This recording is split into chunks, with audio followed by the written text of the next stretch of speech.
Mesdames et messieurs, accueillez chaleureusement Barnabé.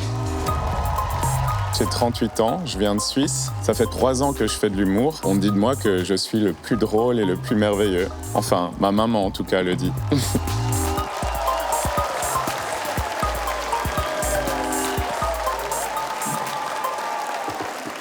Bonsoir, ça va?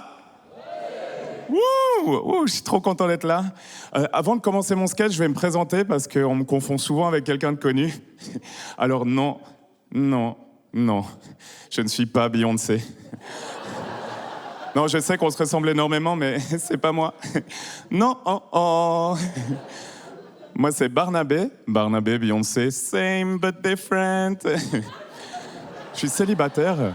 Pas par choix, hein. Moi je préfère toujours être en couple, il y a plus de loyauté, moins de gonorrhée, c'est cool. Mais c'est par manque de confiance en moi. Parce que moi, avant, j'étais gros. Il y a des anciens gros dans la salle? Ah.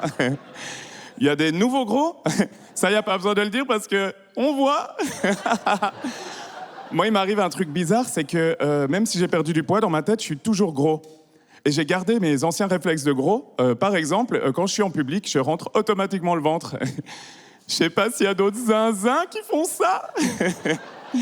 Et oui, j'ai tellement entraîné mon ventre que maintenant, il le fait tout seul, automatiquement. En fait, c'est quand je vois mon ventre se rentrer que je sais qu'il y a des gens pas loin. Mon ventre, c'est un détecteur de mouvement. Tu sais, ça fait comme ça. Ah, salut, ça va? Oui, bien, merci. Quoi, ma voix? Ah, c'est parce que t'es trop près. Recule. Oh, c'est pénible. Et moi, il y a longtemps, quand j'ai commencé à prendre du poids, j'ai pris beaucoup de poids très vite. Très rapidement, je suis devenu très gros partout. Enfin, partout, surtout au bide. Hein. Généralement, c'est là que la graisse se concentre. C'est rarement dans le coude. Et ouais, au bout d'un mois, j'avais déjà pris 15 kilos. C'est pas rien. 15 kilos, c'est le poids d'un corgi adulte. Vous voyez ce que c'est, un corgi? C'est ces chiens, là, courent sur pattes. Les chiens de la reine, celle qui est morte. C'est trop chou, hein? Mais au bout d'une laisse, pas dans un bide. Et ouais, j'ai pris 15 kilos et j'ai rien vu. Comment c'est possible? Bah, c'est très facile. Le déni. Ouais, j'avais fait un déni de grosseur. Mais ça, c'était sans compter ma nièce. À l'époque, elle avait 5 ans et elle me dit « Tonton, on dirait que t'as un bébé dans le ventre. » Ok, Gwendoline, je croyais qu'on était potes. Alors déjà, c'est pas un bébé, c'est un corgi. Elle a rien compris. Et ça remarque, ça m'avait vexé parce que la vérité sort quand même de la bouche de ces petites merdes. Alors au départ, je me suis dit, t'es un adulte, c'est une enfant, ne réponds rien. Puis après, je me suis dit, rien à foutre, je vais la faire chialer, ce sera plus drôle. Et je lui ai dit, ben oui, j'ai un bébé dans le ventre, mais comme il n'a pas pu sortir, il est mort. Et ben, elle n'a pas pleuré. Elle m'a regardé droit dans les yeux, elle m'a dit « Oh, c'est trop triste, mourir avant même de naître, comme ta carrière d'humoriste. »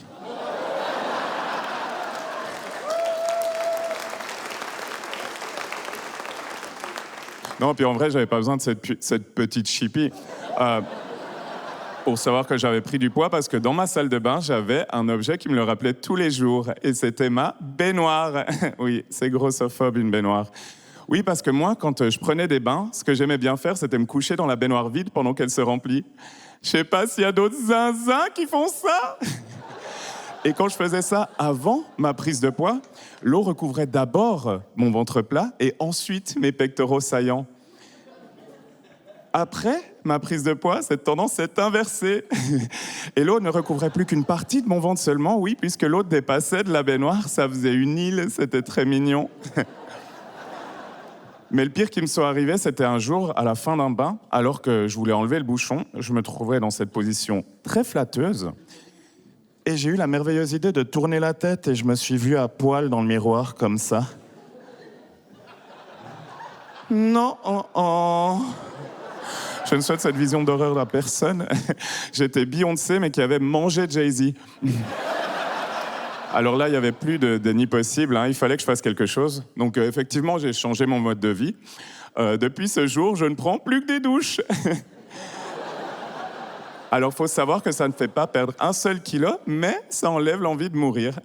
C'est une demi-victoire. En tout cas, même si j'étais toujours gros, ça m'a redonné un peu de confiance en moi pour rencontrer quelqu'un. Et je me suis inscrit sur Grindr. Apparemment, il y a d'autres zinzins qui font ça. Pour ceux qui connaissent pas Grindr, c'est une application de rencontre gay. Ce n'est pas l'application la plus romantique du monde. Moi, je le savais pas. Mais je me suis dit, on verra bien. Et j'ai commencé à chatter avec ce gars, très sympa, très mignon. En plus, il m'avait écrit « Waouh, j'adore tes cheveux ». Alors je lui ai dit « Merci ». Et je l'ai prévenu quand même que je n'étais pas Beyoncé. Et là, il m'envoie une photo de lui à poil, à 4 pattes sur son lit. Je sais pas si vous arrivez, vous imaginez la photo. Mais vous inquiétez pas, je vous montre. Attention. Voilà. Faut juste m'imaginer à poil, je suis pas assez payé. Vous voyez bien dans le fond? Dans le fond de la salle. Alors j'ai dit Axio caleçon, j'ai pris mon Imbus 2000 et ciao! Merci beaucoup! C'était Barnabé, mesdames et messieurs. C'était Barnabé.